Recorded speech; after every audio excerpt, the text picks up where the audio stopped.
ఉపదేశ మాత్రం చేతనే కలియుగంలో దీక్ష జరుగుతుంది. ఆ ఉపదేశం కూడా ఏది పడితే అది కాదు. తత్వోపదేష్ట గురువు. గురువు అంటే ఎవరు? తత్వాన్ని ఉపదేశించేవాడే. కానీ మనకు కొన్ని ఏదో కథలు, కాలక్షేపాలు, కొన్ని ఆ విధులు, ఈ విధులు, ఈ కాళ్ళు ఇలా కడుక్కో, ముక్కు ఇలా పెట్టుకో, కళ్ళు, ఇవన్నీ కాదు. ఈ క్రియలు, ఈ విధులు, ఈ అంగాలు కాదు. వీటిని బోధిస్తున్నప్పటికీ కూడా ప్రధానభూతంగా తత్వాన్ని ఉపదేశించేవాడు మాత్రమే గురువు. అందుకనే గురువు అనంటే శంకరులు చాలా అద్భుతమైనటువంటి వ్యాఖ్యానం ఇస్తారు. గురువు అనంటే తత్వజ్ఞానోపదేష్ట గురువు. కాబట్టి ఇక్కడ ఈ కలియుగంలో మనకు ఉపదేశం ప్రధానం. కాబట్టి ద్వాపర యుగంలో పొందినటువంటి ఆ బ్రహ్మాండ పురాణ రహస్యాల్ని మనకు కలియుగం ద్వారా మన ఋషులు కలియుగంలో కూడా మన వరకు అందించుకుంటూ వచ్చారు. కాబట్టి నిజంగా మనకు ఋషి ఎవరనంటే వ్యాసుడు. వ్యాసుడే లేకపోతే మనకు భారతీయతే లేదు.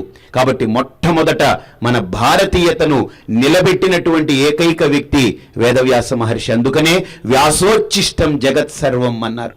నమోస్తుతే వ్యాస విశాల బుద్ధే వ్యాసాయ విష్ణు రూపాయ వ్యాస రూపాయ విష్ణవే నమో వై బ్రహ్మనిదయే వాసిష్ఠాయ నమో నమః. ఆ వ్యాసుడు గురించి చెప్తూ ఒక మాట చెప్తారు. అవికారాయ శుద్ధాయ నిత్యాయ పరమాత్మనే. ఎన్ని పదాలు వాడారు చూడండి. అవికారాయ నిత్యాయ శుద్ధాయ పరమాత్మనే అంటే ఆ పరమాత్మ భావాన్ని, పరమాత్మ స్థితిని పెంపొందించుకునేదాన్ని గుర్తుపెట్టుకోండి. ఎవడైనా అహం బ్రహ్మ అస్మి అనేటువంటి ఆ అనుభవవేద్యమైనటువంటి వేదాంత వాక్యం యొక్క పరాకాష్ఠని అనుభవించాలే కానీ బయటికి అహం బ్రహ్మాస్మి నేనే భగవంతుని అని ప్రకటించుకునే వాళ్ళందరూ కూడా లోకంలో దెబ్బతినిపోతూ ఉంటారు. నేను భగవంతుని ప్రకటించుకునేదానికి కాదు ఆ వాక్యం ఉండేది. చాలామంది ఈ లోకంలో మనం చూస్తూ ఉంటాం. వాళ్ళని వాళ్లే భగవంతుడిగా ప్రకటించుకుంటారు. ఆ తర్వాత జీవితంలో దెబ్బతిని ఎక్కడికి పోతారో ఏం అర్థం కాని స్థితిలోకి వెళ్ళిపోతారు. కాబట్టి నేను భగవంతుడిని డిక్లేర్ చేసుకునేదానికి అహం బ్రహ్మాస్మి అనే శబ్దం వేదాంతం మనకు బోధించలేదు. ఆ స్థితిని పొంది నిర్వాణాన్ని పొందడానికి మాత్రమే ఆ శబ్దాన్ని ఉపదేశించింది వేదాంత వాక్యం. అది పరాకాష్ఠ. ఆ శబ్దాన్ని బయటికి చెప్పడం కోసం కాదు. గురువు శిష్యుడికి ఉపదేశిస్తే శిష్యుడు ఆ ఉపదేశ మాత్రం చేత ఆ స్థితిలో నిలబడిపోతాడు అహం బ్రహ్మాస్మి అని. కాబట్టి ఆ స్థితిలో ఇక నేను అనేటువంటి 2 అక్షరాలు కాలి బూడిదైపోతుంది. నేను అనేటువంటి 2 అక్షరాల యొక్క ఉనికి అఖండ చైతన్యం అయిపోతుంది. దేహ చైతన్యం కాదు, దేహము కాదు, పరిధి ఉండదు దానికి. కాబట్టి ఆ స్థితిలో ఆ ఉపదేశం అనేటువంటిది సాగుతుంది. కాబట్టి ఆ ఉపదేశాన్ని చేసినటువంటి 4 జగద్గురువులు మనకు 4 యుగాల నుంచి వస్తున్నారు భారతదేశానికి. అందుకని మన భారతీయత గొప్పతనం ఇప్పుడెప్పుడో 500 సంవత్సరాల క్రితమో, 1000 సంవత్సరాల క్రితమో, 5000 సంవత్సరాల క్రితమో, 10,000 సంవత్సరాల క్రితమో పుట్టింది కాదు భారతీయ సంస్కృతి. లక్షల కోట్ల సంవత్సరాలుగా వస్తుంది భారతీయ సంస్కృతి.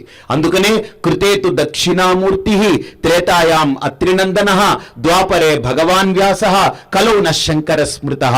అంటే కృతయుగంలో దక్షిణామూర్తి, త్రేతాయుగంలో దత్తాత్రేయుడు, ద్వాపర యుగంలో వ్యాసుడు, కలియుగంలో శంకరులు. ఈ 4 యుగాలకి 4 జగద్గురువులుగా ఈ లోకాన్ని అప్పుడు కాపాడుకుంటూ వచ్చారు. అందుకనే ద్వాపర యుగంలో వ్యాసుడు ఎంత గొప్ప ఔన్నత్యాన్ని, ఔచిత్యాన్ని ప్రదర్శించాడు అని అంటే వ్యాసుడే లేకపోతే ఈరోజు మన భారతీయతంతా మన చేతికి అందేది కాదు. కానీ అలా అంది వచ్చినటువంటి సంస్కృతి మెల్లమెల్లగా కలియుగంలో శంకరులు పుట్టుకకు ముందు అంతా చిన్నాభిన్నమైపోయింది, నాశనమైపోయే పరిస్థితి వచ్చింది. అప్పుడు శంకరులు ఆవిర్భవించారు కాలడిలో.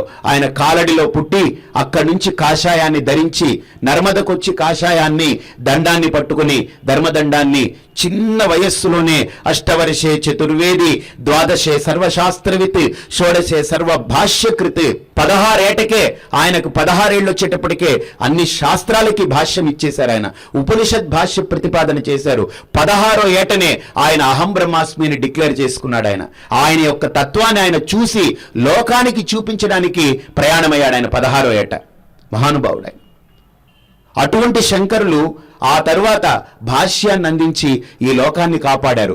శంకరులే లేకపోతే ఈరోజు మనకి భారతీయత అనేటువంటిది నిలబడేది కాదు. అందుకనే చాలా మంది నాకు బాగా పరిచయం ఉన్నటువంటి వాళ్ళందరూ కూడా అంటారు రామానుజాచార్యులు గొప్పనే, మధ్వాచార్యులు గొప్పనే, కానీ వీళ్ళందరూ వాళ్ళ యొక్క సిద్ధాంతాన్ని ప్రకటించుకునేదానికి ముందు శంకరులు అనేటువంటి ఒక ప్రాతిపదిక ఏర్పడింది. దాని తర్వాత రామానుజులు అనేటువంటి వారు వచ్చి ఒక చక్కటి మహావిష్ణువు యొక్క ఉపాసనని, ఆ ఉపాస్య స్వరూపాన్ని మనందరికీ పరిచయం చేశారు. మధ్వాచార్యులు కూడా తక్కువ వ్యక్తి కాదు, వాళ్ళ ముగ్గురు కూడా త్రిమతాచార్యులు. మన భారతీయ సంస్కృతికి ఎలాగైతే ఈ సృష్టికి ముగ్గురు దేవతలు త్రిమూర్తులు బ్రహ్మ విష్ణు మహేశ్వరులు ఉన్నారో, మన యొక్క సంస్కృతికి కూడా ఈ త్రిమతాచార్యులు రామానుజ, శంకర, మధ్వ ఈ ముగ్గురు కూడా మన సంస్కృతిని కాపాడినటువంటి వాళ్ళు. అయితే రామానుజ మధ్వులకి ప్రాతిపదిక జగద్గురు ఆదిశంకరులు వారు. అటువంటి దీక్ష ఏదైతే ఉందో ఆ దీక్ష ఎలా జరుగుతుంది అంటే, మనకి ఈ లోకంలో ఆ దీక్షని 3 జంతువులతో పోల్చారు. 4వది జంతువు కాదు, మనిషే. బాగా చూడండి, ఈ వీక్షణం అనేటువంటిది మత్స్యం, ధ్యానం అనేటువంటిది కూర్మం, స్పర్శ అనేటువంటిది పక్షి. వీక్షణం అనంటే చేప గుడ్లు పెట్టిన తర్వాత ఆ చేప పిల్లల్ని పొదగదు. ఆ గుడ్లని పెట్టిన తర్వాత ఆ చేప చూస్తూ ఉంటుంది. చూస్తూనే గుడ్డు నుంచి పిల్ల తయారై పగిలి బయటకు వస్తుంది. అది వీక్షణ దీక్ష. అలాగనే గురువు కూడా ఆ శిష్యుణ్ణి తన యొక్క జ్ఞాన నేత్రంతో, అర్ధనిమీలిత నేత్రంతో జ్ఞానాన్ని ప్రసరింపచేసి ఆ శిష్యుణ్ణి అంతరాంతరంలోకి దర్శించినప్పుడు లోపలే వాడిలో ఆ ట్రాన్స్ఫర్మేషన్ కలుగుతుంది. అది వీక్షణ దీక్ష, మత్స్యం ఇచ్చేటువంటిది. రెండోది కూర్మం. కూర్మం అనంటే తాబేలు. ఈ తాబేలు ఏం చేస్తుందనంటే గుడ్లు పెడుతుంది. తాబేలు గుడ్లు పెట్టి ఆ గుడ్లు దగ్గరికి వెళ్ళి అలాగ అన్ని ఇంద్రియాలన్నిటినీ లాక్కుని అక్కడ అలాగ కూర్చుని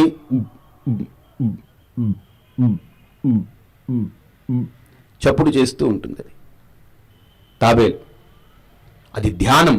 లోపల తన సంతతి బయటికి రావాలనేటువంటి తపన, ధ్యానం. అది ఏం చేయలేదు ఇంకా, అలాగ ఇంద్రియాలన్నింటినీ లోపలికి లాక్కుని కూర్మంగానివ సర్వశ అన్నట్టు అన్నిటినీ లాక్కుని అలాగ లోపలికి దాగిపోయి ఆ షెల్లోకి వెళ్ళిపోయి ఆ గుడ్లు దగ్గరే కూర్చుని దాన్ని లోపలే ఆ చప్పుడు జరుగుతుంది. మనకు సరిగ్గా వినపడదు. చాలా తీక్షణమైనటువంటి శబ్దగ్రాహ్యక యంత్రాలతో మాత్రమే గుర్తించగల అది ధ్యానం చేస్తుంటుంది. చప్పుడు వస్తూ ఉంటుంది. అది ధ్యానం. ఇక విహంగం అంటే పక్షి ఏం చేస్తుందనంటే గుడ్లు పెట్టిన తర్వాత ఇలా రెక్కలను అలా విదుపుతూ అది పొదుగు పెట్టి తన యొక్క పృష్ఠభాగాన్ని దాని దగ్గర పెట్టి రెక్కలతోటి అలాగనే పృష్ఠభాగంతో దాన్ని స్పృశించి ఆ గుడ్డు నుండి తన యొక్క సంతతిని బయటికి తీసుకొచ్చుకుంటుంది. ఈ 3 కూడా 3 యుగాల్లో 3 జంతువులకి పోల్చి చెప్పారు. 4వ యుగం వచ్చేటప్పటికి కలియుగం. ఇక్కడ జంతువుతో పోల్చలేదు. ఎందుకనంటే ఇక్కడ మనిషి పూర్ణమై ఉంటాడు కాబట్టి ఉపదేశ మాత్రం చేత ఒక వ్యక్తి తన యొక్క శిష్యుణ్ణి పరిపూర్ణమైన జ్ఞానిగా తీర్చిదిద్దగలడు. అందుకనే తత్వజ్ఞానోపదేష్ట గురుహు. ఈ కలియుగంలో ఎవడో నెత్తిమీ చేయబెడతానంటే మోసపోకండి. నెత్తిమీ చేయబెడితే ఏమీ జరగదు ఈ కలియుగంలో.